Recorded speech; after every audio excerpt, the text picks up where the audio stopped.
la Mercedes-Benz S680 glissant doucement sur une route de campagne boueuse après la première pluie de la saison, créant un étrange contraste entre le luxe moderne et le cadre rural simple de la Sologne. Assise à l'arrière se trouve Claire Bichon, directrice adjointe du consortium immobilier de la prospérité, l'un des noms les plus puissants du marché. À 35 ans, Claire a bâti son propre empire avec des actifs valant des milliers de milliards de dong et une réputation que personne ne peut nier. Un visage délicat avec des yeux perçants, de longs cheveux noirs soigneusement attachés et un costume de bureau gris sophistiqué. Tout cela crée l'image d'une femme forte, ambitieuse et inarrêtable. Big Brother américain attend toujours notre réponse définitive concernant le projet Sologne River Verside Resort.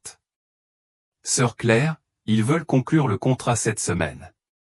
Camille, l'assistante personnelle de Claire, a pris la parole, sans quitter des yeux l'écran de l'iPad.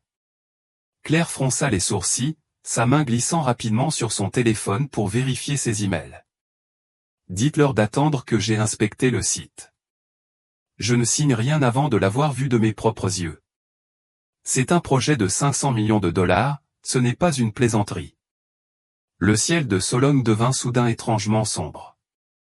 Des nuages sombres se sont rapidement rassemblés, signalant qu'une forte pluie arrivait comme un signe inquiétant. La voiture a soudainement ralenti, le moteur faisant des bruits étranges avant de mourir complètement. Qu'est-ce qui ne va pas, Antoine ? Claire fronça les sourcils et demanda au chauffeur. Antoine tâtonna avec la clé, mais la voiture resta silencieuse comme pour protester auprès de son propriétaire. Oui, la voiture a un problème avec le système électrique. Je vérifie, veuillez patienter un instant. Antoine sortit précipitamment de la voiture, ouvrit le capot et tâtonna pour vérifier. Camille regarda par la fenêtre avec inquiétude. Il va pleuvoir fort. Sœur Claire, j'ai essayé d'appeler à l'aide, mais il n'y avait pas de réseau. Claire regarda la montre Patch Philippe à son poignet, un cadeau qu'elle s'était offert après son contrat d'1 milliard de dollars l'année dernière. 16h35 La réunion avec le comité populaire du district est à 18h. Elle soupira, sentant pour la première fois que les choses devenaient incontrôlables. Les premières gouttes de pluie sont tombées, doucement au début, puis se sont rapidement transformées en une forte averse. Antoine se retourna avec un air déçu sur son visage. Oui, le contrôleur du moteur est cassé. Je ne peux pas le réparer ici, j'ai besoin d'un professionnel. Claire se mordit la lèvre, essayant de contenir sa colère grandissante. Elle détestait ce sentiment d'impuissance, détestait dépendre des autres, détestait les situations qui ne faisaient pas partie de son plan. C'est pourquoi elle a construit une carrière aussi réussie. Elle a toujours tout sous contrôle, a toujours un plan de secours. Mais cette fois, au milieu d'une route de village déserte, sous une pluie de plus en plus forte, Claire réalise que parfois la vie réserve encore des situations imprévisibles. Regarde, il y a une maison là-bas. Camille a montré une petite maison non loin de là. Peut-être qu'on peut sortir de la pluie et aller chercher de l'aide. Monsieur Léon Bichon, 65 ans, peinait à couvrir les plates-bandes devant sa maison lorsqu'il a vu 3 inconnus courir sous la pluie vers lui. Il s'arrêta et les regarda avec curiosité. 2 femmes en costume d'affaires coûteux et un jeune homme. Tout cela est déplacé dans ce cadre rural. Vous allez à l'intérieur pour éviter la pluie. Il a crié fort par-dessus la pluie. Claire fronça les sourcils, regardant avec hésitation la petite maison avec son vieux toit en tôle ondulée, ses murs en chaux tachetés et son petit jardin rempli de toutes sortes de légumes. C'était un monde complètement étranger pour elle. Notre voiture est tombée en panne, pouvez-vous nous aider ?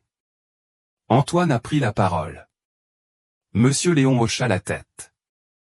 Entrez. Il pleut tellement fort qu'on ne peut rien faire. Aidez-moi à appeler un dépanneur de la commune. En entrant dans la petite maison, Claire eut l'impression de remonter le temps. Pas de climatisation, pas de mobilier de luxe, pas de technologie moderne. Il n'y a que des meubles en bois simples et bien entretenus, une vieille télévision et quelques petits cadres photos sur la commode.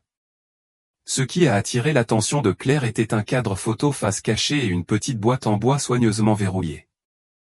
Buvez de l'eau, les gars. Monsieur Léon a apporté 3 verres de thé vert. Tu es de retour de Marseille? Claire hocha la tête, gardant toujours son visage froid. Je suis venu ici pour travailler. Ma voiture est tombée en panne en allant au comité populaire du district. Monsieur Léon regarda Claire d'un air étrange, comme s'il essayait de se souvenir de quelque chose. Que fais-tu? Je suis le PDG d'une société immobilière. Claire répondit brièvement, ne voulant pas trop en dire. Oh, je vois, monsieur Léon hocha légèrement la tête, les yeux légèrement tristes.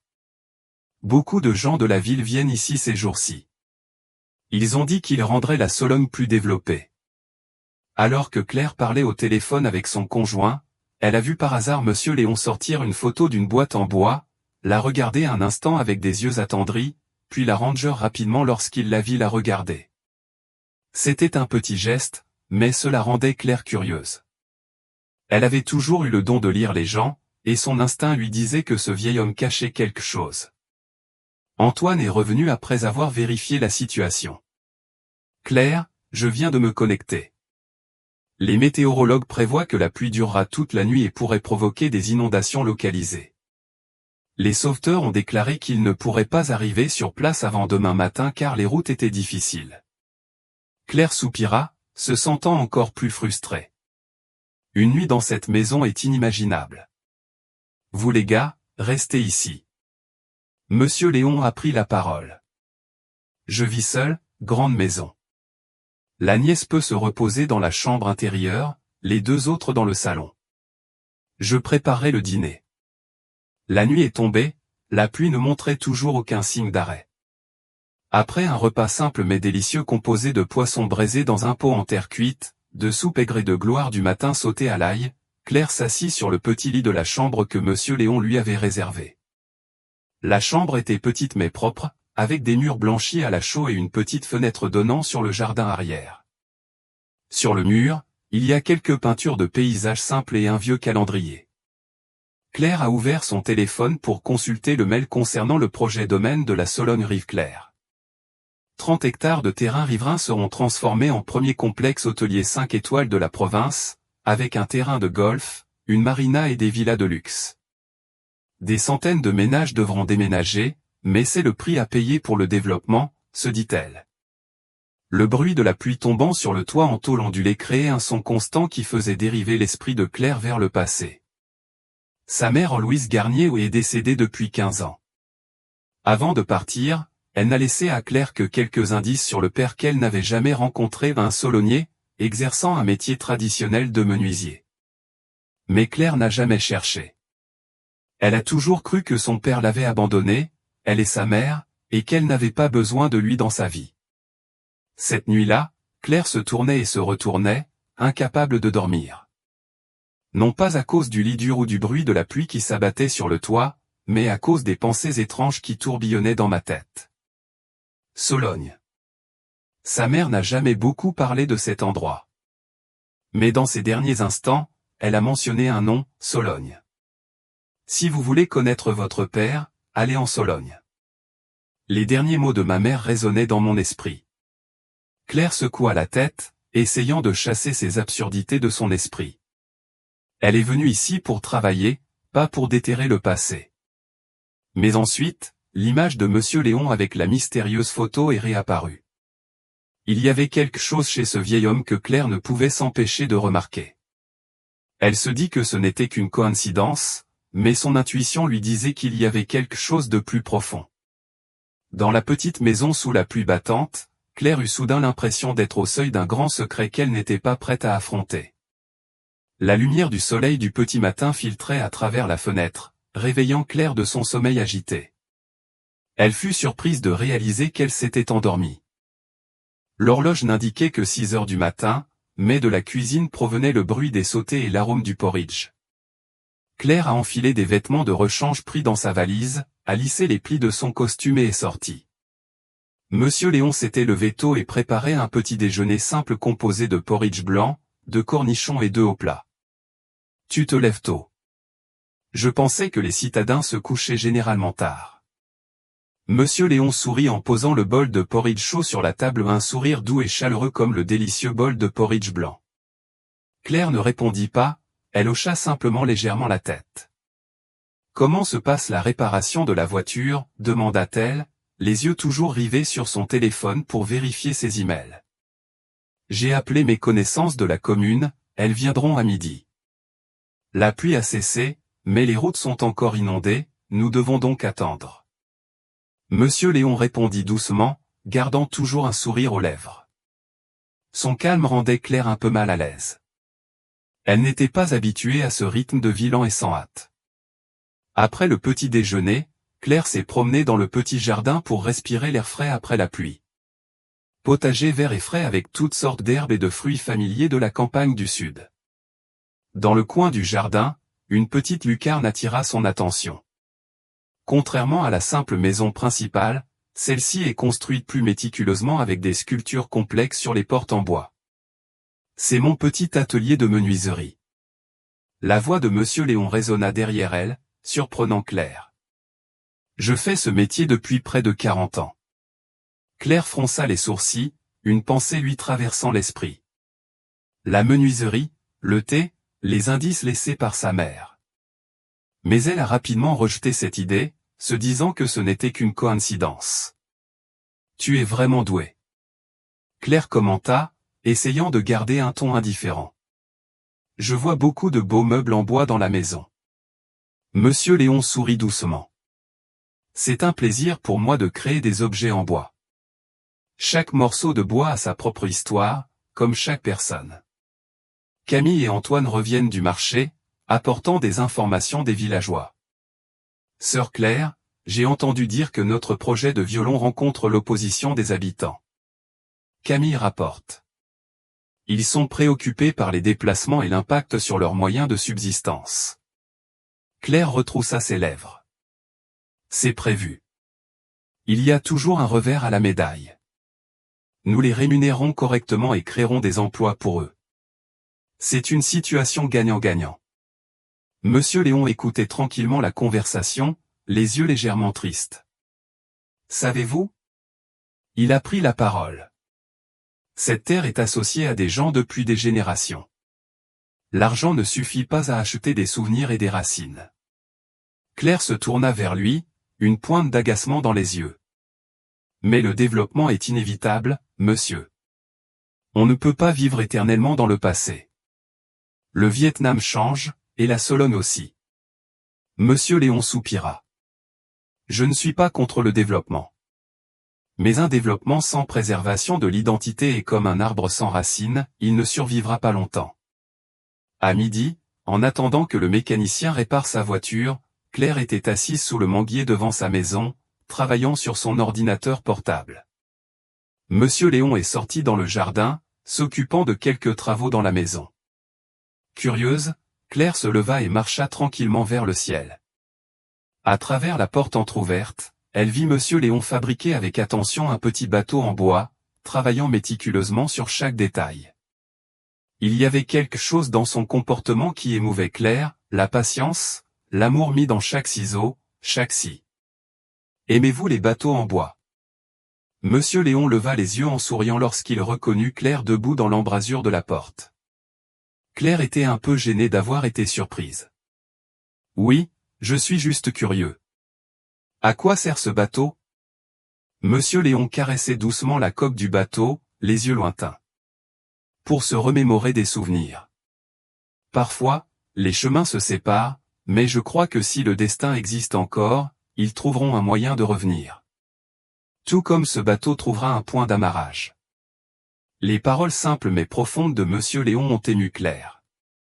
Elle n'a jamais été du genre à s'attarder sur le passé ou à être nostalgique. Pour Claire, la vie consiste toujours à avancer, à atteindre de nouveaux objectifs, à conquérir de nouveaux sommets. Mais maintenant, debout devant le vieil homme avec le bateau en bois et l'histoire de son retour, Claire sentit soudain quelque chose s'éveiller en elle. « As-tu perdu quelqu'un » Claire demanda avec hésitation, pour la première fois vraiment intéressée par la vie de ce vieil homme. Monsieur Léon resta silencieux un instant puis hocha légèrement la tête. Un amour qui s'est terminé il y a 36 ans. Elle était marseillaise et était venue enseigner ici. Nous sommes tombés amoureux, mais sa famille s'y est opposée. Lorsqu'ils ont découvert qu'elle était enceinte, ils l'ont ramenée à Marseille. J'ai cherché pendant des années, en vain. Je ne savais même pas si mon enfant était un garçon ou une fille, s'il était en bonne santé, ni comment il allait maintenant. La voix de Monsieur Léon s'étranglait, ses vieilles mains tremblaient tandis qu'il caressait le bateau en bois. Claire resta immobile, le cœur battant dans sa poitrine. 36 ans, un enfant jamais rencontré, une Marseillaise, les pièces apparaissent peu à peu. Mais Claire n'osait toujours pas affronter la situation dans son ensemble. Quel est son nom? Elle a demandé, la voix rauque. Monsieur Léon leva les yeux, regardant Claire droit dans les yeux avec un regard étrange. Louise Garnier. Le nom a frappé Claire comme un coup de foudre. Louise Garnier est le nom de sa mère. Elle fit un pas en arrière, se sentant étourdie. Je dois aller vérifier si le mécanicien est déjà là. Claire dit à la hâte, puis se retourna et sortit rapidement de la pièce, son cœur battant à tout rompre, son esprit tournant avec des centaines de questions et d'émotions.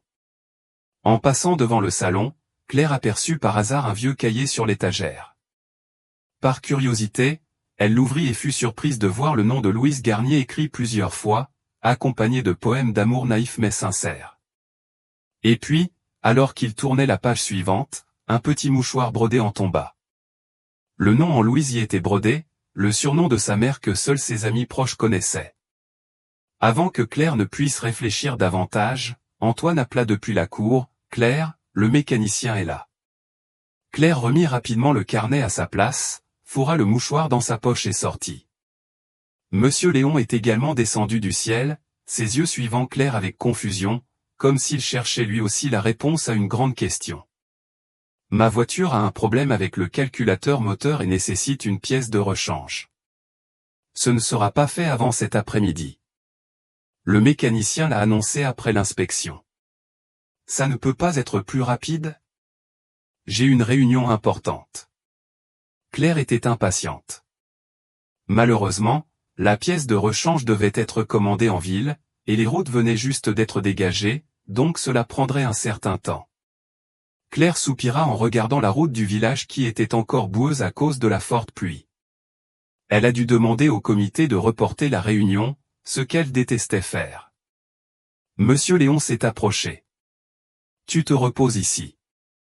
Je peux t'emmener faire un tour dans le village si tu veux, mais il faudra de toute façon attendre l'après-midi. » À la suggestion de Monsieur Léon, Claire hésita puis hocha la tête. C'est peut-être sa chance d'en apprendre davantage sur cet homme mystérieux, qui pourrait être son père biologique qu'elle n'a jamais rencontré. Cet après-midi, Claire et Monsieur Léon sont allés se promener dans le village. Elle a laissé Camille et Antoine à la maison pour superviser les réparations de la voiture. Les rues sinueuses du village sont bordées de rizières verdoyantes et d'immenses cocoteraies typiques du pays des cocotiers de Sologne. Dans l'air frais après la pluie, Claire sentit son esprit s'alléger. Les inquiétudes concernant l'emploi se sont temporairement apaisées. Monsieur Léon marchait lentement à côté, s'arrêtant de temps en temps pour saluer des connaissances. À chaque fois, il présentait Claire comme une invitée de Marseille, et elle se sentait étrangement familière et à la fois étrangère. Cette terre m'accompagne depuis plus de 60 ans, dit pensivement Monsieur Léon. Chaque palmier, chaque canal contient des souvenirs. Comme l'écrivait un jour Célestin Delis, un voyageur entre ciel et terre, un vagabond sur les rivières et les lacs, un homme aux multiples épreuves. Ce n'est qu'après avoir voyagé loin que tu te rends compte qu'il n'y a pas d'endroit comme la maison, mon enfant. Claire regarda autour d'elle, se demandant si c'était là que sa mère avait vécu, où elle avait rencontré et était tombée amoureuse d'un homme nommé Léon. Tu m'as parlé un jour de la femme de Marseille, commença Claire prudemment. Peux-tu m'en dire plus sur cette histoire? Monsieur Léon soupira doucement, ses yeux regardant au loin vers la petite rivière devant lui. Cette année-là, en 1989, elle est venue ici pour enseigner. Il est menuisier au village, invité par l'école pour fabriquer des tables et des chaises. Nous nous sommes rencontrés comme ça et puis nous sommes tombés amoureux. Mais sa famille n'acceptait pas un charpentier rustique comme lui. C'est une famille intellectuelle marseillaise, avec un statut. Lorsqu'ils ont découvert qu'elle était enceinte, ils l'ont immédiatement ramenée en ville. Je suis allé à Marseille pour la chercher mais personne ne m'a laissé la voir. Ils ont dit qu'elle ne voulait plus le voir, que l'enfant avait été confié à quelqu'un d'autre pour l'élever. La voix de Monsieur Léon s'étrangla, ses vieux yeux rouges. Claire sentit son cœur se serrer. L'histoire correspondait à ce que sa mère lui avait raconté, que sa famille avait désapprouvé sa relation avec un homme de la campagne, qu'il l'avait forcée à retourner à Marseille lorsqu'elle était tombée enceinte. Mais il y avait une grande différence, sa mère disait toujours que c'était l'homme qui refusait la responsabilité et ne voulait pas accepter l'enfant. Qui ment, ou y a-t-il un malentendu? Monsieur, avez-vous des photos de cette femme? Demanda Claire, la voix tremblante. Monsieur Léon hocha la tête. À voir. Je le garde toujours. C'est mon souvenir le plus précieux. Depuis 36 ans, il ne se passe pas un jour sans qu'il regarde cette photo et se demande ce que fait son fils maintenant. Claire déglutit, un sentiment d'excitation montant dans sa poitrine. J'ai vraiment envie de voir cette photo, n'est-ce pas? Monsieur Léon regarda Claire d'un air étrange puis hocha légèrement la tête. D'accord. Je te le montrerai quand je rentrerai à la maison. À leur retour, le ciel commença à se couvrir à nouveau. Les prévisions météorologiques à la radio annonçaient une forte tempête de pluie qui était sur le point de frapper la région. Antoine les salua d'un air inquiet. Claire, la voiture est réparée mais il y a une mauvaise nouvelle. La station météo vient d'émettre une alerte aux inondations. La route de retour vers la ville pourrait être coupée pendant les prochaines heures. Nous devrions passer la nuit ici. Claire regarda dehors, les premières gouttes de pluie avaient commencé à tomber. Elle hocha la tête. Ok, on reste. C'est peut-être l'occasion pour elle d'en apprendre davantage sur Monsieur Léon et le lien mystérieux qui les unit. Monsieur Léon entra discrètement dans la maison et Claire le remarqua s'arrêter devant un petit placard, sortant la boîte en bois verrouillée qu'elle avait vue plus tôt. Attends après le dîner, dit-il doucement, je te montrerai tout. Pendant que Monsieur Léon préparait le dîner, Claire reçut un appel du siège de l'entreprise. Sœur Claire, c'est urgent. Le partenaire d'Américain fait pression, ils veulent conclure le contrat ce soir ou se retirer. Claire fronça les sourcils. Je ne peux pas retourner à Marseille maintenant. Les routes sont inondées. Dites-leur d'attendre demain matin. La personne à l'autre bout du fil semblait inquiète. Mais ils ont dit que c'était la dernière chance. Si nous la laissons passer, nous perdrons le projet de 500 millions de dollars. Claire resta silencieuse un instant, le cœur rempli de conflits. Le projet Bambou est la plus grande avancée de sa carrière, le résultat de nombreuses années d'efforts inlassables. Mais maintenant, alors qu'elle se trouve au seuil d'un secret qui va changer sa vie, elle doit choisir. Je les appellerai par vidéo après le dîner. Claire a finalement décidé. Préparer les documents. Le dîner s'est déroulé dans une ambiance calme.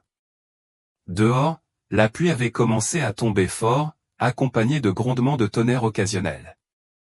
Monsieur Léon parlait moins, ses yeux se jetant parfois sur Claire avec un air interrogateur. Après avoir débarrassé la table, Monsieur Léon a invité tout le monde dans le salon. Les enfants, dit-il à Camille et Antoine, j'ai un sujet privé à aborder avec mademoiselle Claire. Vous pouvez d'abord vous reposer. Alors qu'il ne restait plus que 2 personnes, Monsieur Léon ouvrit sa précieuse boîte en bois et en sortit soigneusement une vieille photo jaunie par le temps. Il l'a donnée à Claire. Voici Louise, la femme que j'aime depuis 36 ans. Claire a pris la photo, les mains tremblantes. Et puis, comme un coup de tonnerre, elle réalisa que la femme sur la photo n'était autre que sa mère, Louise Garnier, dans la haut des blancs purs d'une jeune enseignante. Le temps semblait s'arrêter. Claire sentit son sang se glacer, sa vision brouillée par les larmes soudaines qui lui montèrent aux yeux. Elle n'arrivait pas à croire ce qu'elle venait de découvrir, mais la photo qu'elle tenait en main était une preuve irréfutable. C'était sa mère, beaucoup plus jeune que ce dont Claire se souvenait, mais impossible à confondre. Oncle? Tu sais? Claire s'étouffa, incapable de continuer. Monsieur Léon la regarda avec des yeux nerveux. Tu sais quoi, mon enfant? Claire sortit son portefeuille de son sac, l'ouvrit avec des mains tremblantes et en sortit une petite photo, une photo de sa mère, la même femme que celle que Monsieur Léon venait de lui offrir. « C'est ma mère », murmura Claire, la voix étranglée. « Louise Garnier est décédée il y a 15 ans. Et moi, je suis né en 1990. » Monsieur Léon était stupéfait, la photo lui est tombée des mains. « Non. Pas question, balbutia-t-il, ses vieux yeux écarquillés de surprise. Je suis la fille de Louise, notre fille. » Le moment fut interrompu par un coup violent à la porte. Antoine courut en panique. « Claire, Léon. C'est terrible. La rivière monte, l'inondation arrive au village, tout le monde évacue. » Monsieur Léon s'est rapidement levé pour voir. Il ouvrit la porte et devant leurs yeux se déroulait une scène chaotique, des gens se précipitant sous la pluie, portant leurs affaires, emmenant leurs enfants. L'eau a commencé à inonder la cour. « Nous devons y aller maintenant. » Monsieur Léon se retourna et dit. « En haut de la colline, au bout du village. Dépêchez-vous. » Prise de panique, Claire a saisi par réflexe son sac et son ordinateur portable. Mais lorsqu'elle atteignit la porte, elle s'arrêta et regarda vers la cabane dans l'arrière-cour qui contenait encore de nombreux secrets sur le passé. « Il faut que je retourne à la cabane, » dit Claire à Monsieur Léon. « Il y a des choses là-bas. » Monsieur Léon secoua la tête. « C'est dangereux, l'eau monte vite. » Mais Claire avait pris sa décision. « Tu dois connaître la vérité. Toute la vérité. » Sans attendre de réponse, Claire se précipita dehors, courant vers la cabane sous la pluie battante. L'eau m'arrivait aux chevilles, ce qui rendait chaque pas difficile. Lorsqu'elle atteignit la cabane, elle poussa la porte et entra, le cœur battant dans sa poitrine. À l'intérieur, grâce à la lampe de poche de son téléphone, Claire vit une petite pièce remplie de souvenirs, de vieux objets de bébé, des lettres jauniées, sur le mur, un croquis d'une famille de 3 personnes, son grand-père, sa mère et un petit enfant. Les jambes de Claire s'affaiblirent et elle s'effondra devant l'évidence indéniable.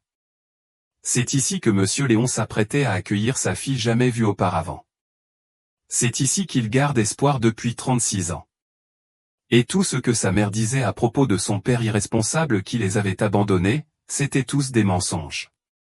Claire ouvrit précipitamment les tiroirs, à la recherche de plus d'indices. Et puis elle a trouvé une pile de lettres, des lettres que Monsieur Léon avait écrites à sa mère mais qu'il n'avait jamais envoyées. « Louise Thuong, je t'attends toujours, toi et le bébé. Chaque jour, je vais à la gare routière, dans l'espoir de te voir. » Luelle en larmes. Au fond du tiroir, une enveloppe jaunie attira son attention. À l'intérieur se trouvait son propre acte de naissance, dont Monsieur Léon avait réussi à obtenir une copie, le nom du père étant laissé en blanc. À côté se trouvait une lettre manuscrite adressée à sa fille, « Si un jour tu lis ces lignes. » Claire ne pouvait plus se retenir. Elle fondit en larmes, serrant la lettre contre sa poitrine. Dehors, la voix de Monsieur Léon résonnait à travers la pluie et le vent. « Claire, où es-tu? L'eau monte, c'est dangereux. » Chaque mot simple mais émouvant touchait le cœur de Claire. Il l'appelait, sa fille. Le bruit de l'eau qui coulait devenait plus fort, avertissant Claire d'un danger imminent. Elle fourra à la hâte la lettre dans sa poche, attrapa la petite boîte en bois contenant ses souvenirs et se précipita hors de la hutte. Mais c'était trop tard. L'eau lui était montée jusqu'aux genoux, le fort courant la poussait vers le bas. « Papa !» Claire hurla de panique, appelant pour la première fois Monsieur Léon par ce titre sacré. Et comme par miracle, Monsieur Léon apparut, pataugeant dans l'eau déchaînée pour la rejoindre. « C'est moi, ma belle !» répondit-il, la voix étranglée par l'émotion.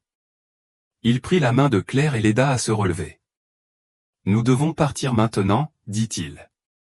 Tiens-toi bien, papa. » Père et fils se tenaient la main, traversant pas à pas les eaux tumultueuses, se dirigeant vers la haute colline où les villageois étaient rassemblés.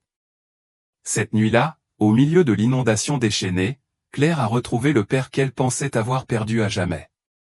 La nuit où elle s'est réfugiée contre l'inondation sur la haute colline était un moment que Claire n'oubliera jamais.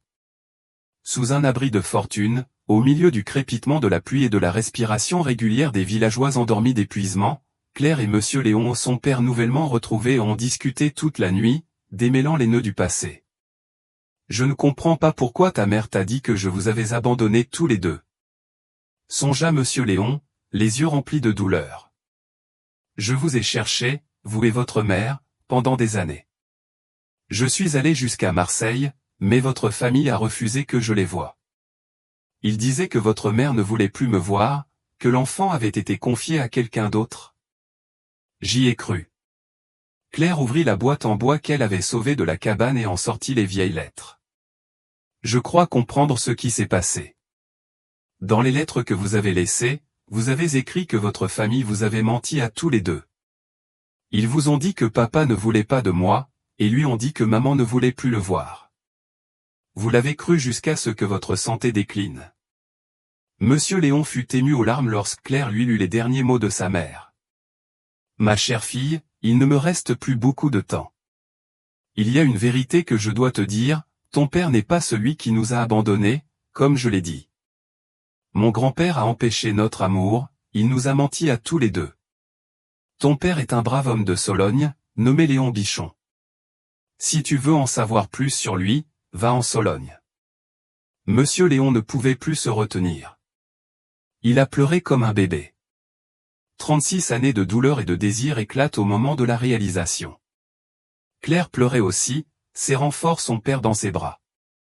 Je t'attends depuis 36 ans, s'étrangla Monsieur Léon. Papa a préparé le jour de ton retour. Le lendemain matin, lorsque la pluie s'est arrêtée et que l'eau a commencé à se retirer, Claire et Monsieur Léon sont retournés au village. Une scène de dévastation s'est présentée à nos yeux, des maisons inondées de boue, des arbres abattus et des meubles éparpillés partout. La maison de Monsieur Léon est toujours debout, mais la pièce du fond, qui recèle tant de souvenirs, a été gravement endommagée. Camille et Antoine étaient revenus les premiers, nettoyant le désordre avec les villageois. Claire a reçu plusieurs appels de la part de l'entreprise. Camille les a informés que si elle ne revenait pas à temps pour signer le contrat aujourd'hui, le partenaire américain se retirerait du projet. Claire resta immobile, regardant autour d'elle le village en difficulté après l'inondation. Elle a vu des gens faire le ménage ensemble et s'entraider dans les moments difficiles. Elle regarda Monsieur Léon, son père récemment retrouvé, qui transportait un poteau électrique tombé avec d'autres hommes. Et puis, une décision s'est formée dans son esprit. Camille a appelé l'entreprise, leur a dit « Je ne reviendrai pas aujourd'hui » et leur a dit de reporter le projet du domaine de la Sologne-Rive-Claire. Camille regarda Claire avec étonnement. « Qu'en dis-tu ? Reporter le projet ? Mais c'est une grande opportunité pour l'entreprise. Je m'y prépare depuis 2 ans. » Claire hocha la tête, les yeux déterminés. « Je sais. Mais j'ai d'autres projets. Je vais rester ici quelques jours pour aider les villageois et mieux connaître cet endroit. » Lorsque Camille est partie, Monsieur Léon s'est approché de Claire. « Qu'est-ce que tu viens de lui dire ? Qu'est-il arrivé à ton projet ?» Claire sourit, ressentant pour la première fois un étrange sentiment de paix. « J'ai décidé de mettre le projet en pause, papa. J'ai besoin de temps pour y réfléchir. Et de plein d'autres choses. » Monsieur Léon regardait sa fille avec des yeux tendres. « Je comprends. Mais c'est une décision importante. En es-tu sûr ? » Claire hocha la tête. « Je n'ai jamais été aussi sûr de moi. Parfois, il y a des choses plus importantes que l'argent et le succès, papa. » Durant les jours suivants, Claire est restée au village, aidant les villageois à surmonter les conséquences de l'inondation. Elle a fait don d'argent pour réparer les écoles endommagées et acheter de la nourriture et des médicaments pour les familles pauvres. Chaque jour qui passe, Claire comprend davantage la vie dans cet endroit, l'endroit où elle aurait grandi si ce n'était des malentendus du passé. Elle a été témoin de première main de l'amour du prochain et du soutien mutuel dans les moments difficiles, des valeurs qui ont progressivement disparu dans la ville. Et surtout, elle a le temps de comprendre son père. Un homme simple mais émotif, un menuisier talentueux aux mains habiles qui peut créer de beaux objets en bois. Il a appris à Claire à sculpter, à reconnaître chaque grain de bois, à être patiente pour créer une pièce parfaite. La vie, c'est comme la menuiserie, dit Monsieur Léon, ça demande du temps et de la patience. Si on se précipite, le bois se fissurera. Si on n'est pas prudent, le travail ne sera pas terminé. Un après-midi, alors que père et fille réparaient la maison endommagée, Claire a trouvé un vieux journal sous les décombres. C'était le journal de sa mère, soigneusement tenu par Monsieur Léon. Je n'ai jamais osé le lire, avoua Monsieur Léon, parce que je pensais que c'était une affaire privée de votre mère. Claire ouvrit le journal et les mots familiers de sa mère apparurent. Aujourd'hui, j'ai annoncé à Léon que j'avais un bébé dans le ventre. Il était si heureux qu'il a pleuré, promettant de tout faire pour prendre soin de nous et de notre bébé. Mais je sais que ma famille ne l'acceptera jamais. Ils ont arrangé mon mariage avec un autre homme à Marseille. Que faire? J'aime Léon, mais je ne peux pas aller à l'encontre de la volonté de ma famille. Claire tournait les pages, lisait les pensées de la mère décédée. La joie de savoir qu'elle était enceinte, la douleur de quitter son amant, les années passées à élever un enfant seul et le tourment du mensonge. Je suis désolé, Claire, parce que je ne t'ai pas dit la vérité. J'étais trop faible pour affronter ma famille. Et quand j'ai eu l'occasion de réparer les choses, je n'en ai pas eu le courage. J'avais peur que tu me détestes si tu apprenais la vérité. Les larmes de Claire tombèrent sur la page du journal, brouillant les mots. Monsieur Léon serra doucement l'épaule de sa fille. Ta mère a fait ce qu'elle pensait être le mieux à ce moment-là. Ne lui en veux pas, Claire. Claire secoua la tête. Je ne te blâme pas, maman. Je suis juste triste parce que ces malentendus nous ont fait perdre de nombreuses années où nous aurions pu être ensemble. Monsieur Léon soupira. C'est la vie, mon enfant. Mais l'important, c'est qu'on se soit retrouvés. Il reste encore beaucoup de temps devant nous. Ils étaient assis ensemble dans la cabane réparée, regardant le jardin verdoyant où les objets mouillés par l'inondation séchaient au soleil. Dans ce moment de paix, Claire ressentit un profond changement dans son âme, comme si une dernière pièce du puzzle s'était mise en place, complétant le tableau de sa vie. Le soir, lorsque les villageois se réunissaient autour de petits feux pour partager nourriture et histoire, Claire avait l'occasion de discuter avec les habitants. Ils ont parlé de la vie ici, des difficultés mais aussi pleines d'humanité. Un vieil homme regarda Claire avec des yeux amicaux. « Êtes-vous la fille de Monsieur Léon? Vous ressemblez beaucoup à Mademoiselle Louise d'autrefois. » Claire était surprise.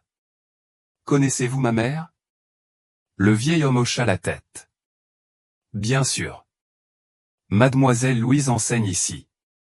C'est une personne gentille et elle aime beaucoup ses élèves. Tout le village sait que Monsieur Léon et Mademoiselle Louise s'aiment. Malheureusement. » Il n'a pas terminé sa phrase, mais Claire a compris. C'est dommage qu'ils n'aient pas pu être ensemble. Malheureusement, il y a trop de malentendus et de pertes. Quels sont vos projets pour ce terrain? A demandé un homme d'âge moyen. J'ai entendu dire qu'un grand projet arrive ici, beaucoup de gens devront déménager. Claire resta silencieuse un instant, regardant autour d'elle, regardant les visages honnêtes, les maisons simples pleines de souvenirs, les jardins verdoyants qui avaient nourri des générations. Et puis elle savait ce qu'elle devait faire. Le lendemain matin, Claire a appelé la direction de l'entreprise. J'ai pris ma décision. Nous allons transformer radicalement le projet du domaine de la Sologne-Rive-Claire. Ce ne sera plus un complexe hôtelier de luxe réservé à une élite, mais un espace écotouristique communautaire, où les visiteurs pourront découvrir la vie authentique des habitants de la région fluviale, l'artisanat traditionnel et la culture locale. L'autre bout du fil resta silencieux un instant, puis objecta.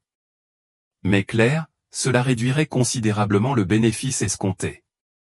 L'associé d'Américain ne l'accepterait jamais. Claire sourit. Nous trouverons ensuite un autre partenaire, ou nous le ferons nous-mêmes. J'investirai personnellement si nécessaire.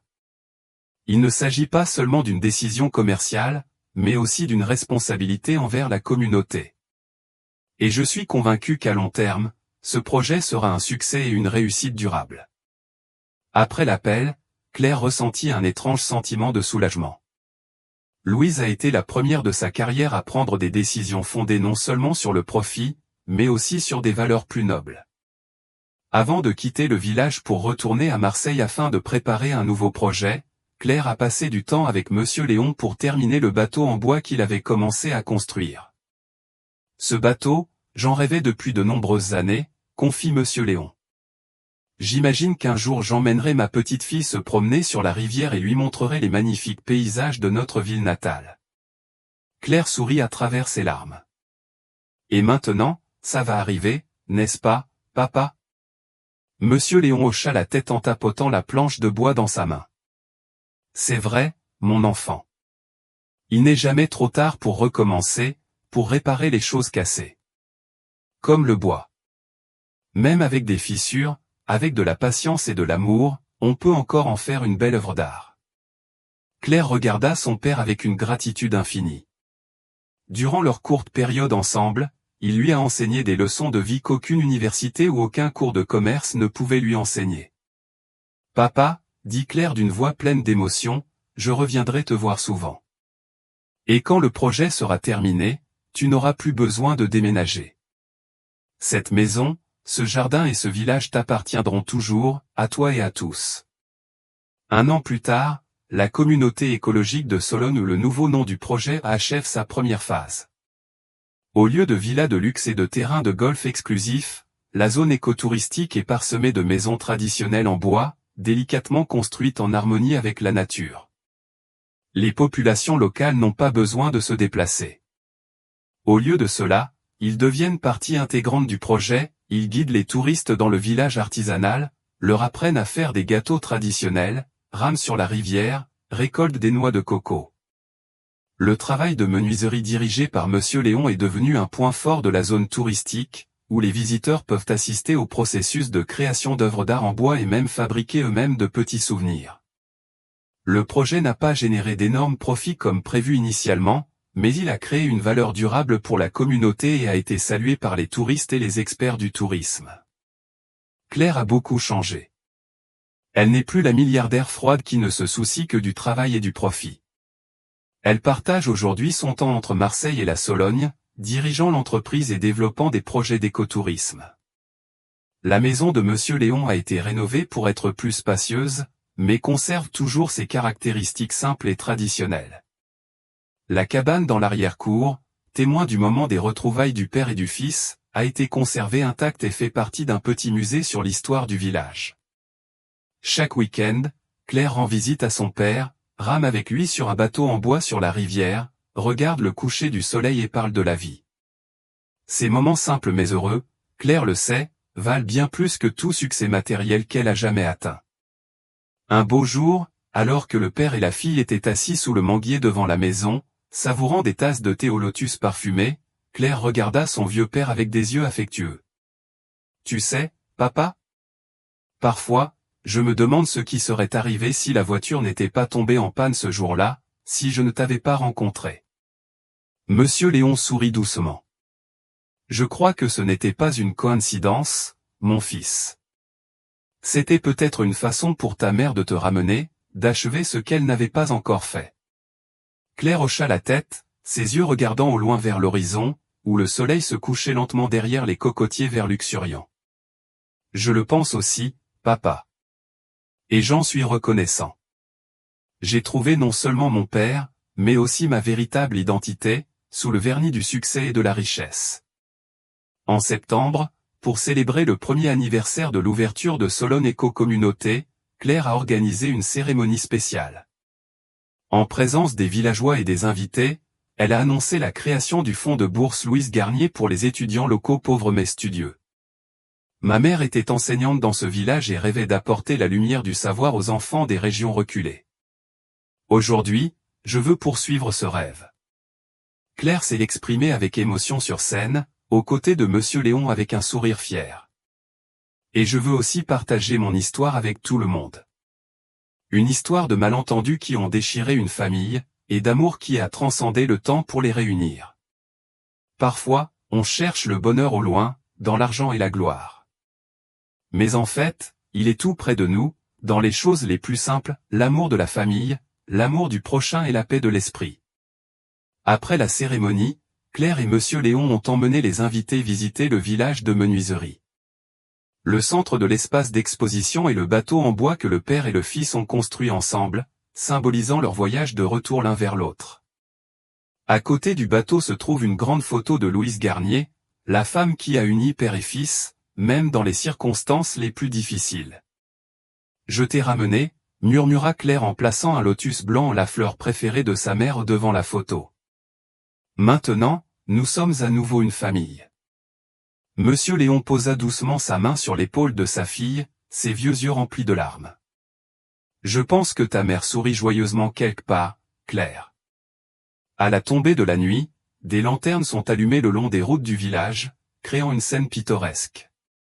Les touristes et les locaux s'immergent dans l'ambiance du festival avec les sons de la musique traditionnelle, le goût des gâteaux et des fruits au bord de la rivière et des rires joyeux. Claire se tenait sur la rive de la rivière et regardait l'eau scintiller de lumière. À côté d'elle se trouve Monsieur Léon.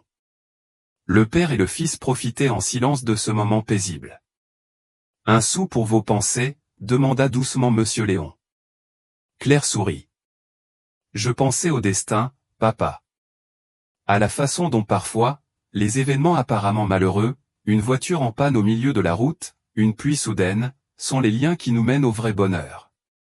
Si tout s'était déroulé comme prévu, je serais peut-être encore une milliardaire solitaire, et cet endroit serait devenu un luxueux complexe hôtelier réservé aux riches. Et papa, toi et moi serions encore deux étrangers. » Monsieur Léon hocha la tête en signe de compréhension. « La vie est pleine de surprises, mon enfant. Tout n'est pas toujours rose, mais chaque défi nous offre l'occasion de grandir et de découvrir de nouvelles choses sur nous-mêmes. J'ai vécu assez longtemps pour comprendre que ce ne sont ni le succès ni l'argent, mais l'amour et la paix de l'esprit qui font le bonheur. » Claire regarda le vieil homme avec une profonde gratitude. Ces paroles simples messages ont complètement changé sa vision de la vie. « Je t'aime, papa », murmura Claire en serrant la main rugueuse de son père charpentier. Monsieur Léon sourit, ses yeux brillants de bonheur. « Papa t'aime aussi, ma fille, et papa t'aimera toujours, même si cela prend encore 36 ans. » Le lendemain matin, avant de rentrer à Marseille, Claire s'arrête devant la verrière aujourd'hui transformée en petit espace d'exposition. Elle a placé une lettre dans la précieuse boîte en bois de son père, une lettre qu'elle a écrite à sa mère, racontant son voyage pour retrouver son père et les changements dans sa vie. Lorsqu'elle ferma le couvercle de la boîte, Claire réalisa que le cercle s'était fermé. Les malentendus ont été dissipés, les blessures ont été guéries. Et même si sa mère n'est plus là, son amour perdure dans le cœur de Claire et de Monsieur Léon. Alors qu'elle sortait de la lucarne, Claire leva les yeux vers la lumière du soleil du matin, son cœur rempli d'un étrange sentiment de sérénité. Elle savait que même si le chemin à parcourir était difficile, elle n'était plus seule. Elle a retrouvé son père, ses racines, surtout, elle-même, la vraie personne cachée derrière la coquille du succès et de la richesse. En repensant à son parcours, Claire comprend que le véritable sens de la vie ne consiste pas à conquérir un objectif après l'autre, ni à accumuler de la richesse ou du statut. Le sens réside dans les liens profonds entre les gens, dans les moments d'amour et de pardon, dans la paix de l'esprit qui vient du fait de savoir que nous sommes sur le bon chemin. Comme le disaient les anciens, tous les débuts sont difficiles, mais la fin est joyeuse, tous les débuts sont difficiles, mais la fin est joyeuse. Et pour Claire, la plus grande joie n'est pas l'immense fortune ou le titre de milliardaire, mais de pouvoir appeler un homme simple de Sologne père. On sait que peu importe la tournure que prend le monde, il y a toujours quelqu'un qui l'aime inconditionnellement, attendant son retour pendant 36 longues années. Alors que la voiture de luxe quittait le village, Claire n'avait plus l'impression que c'était un endroit étrange.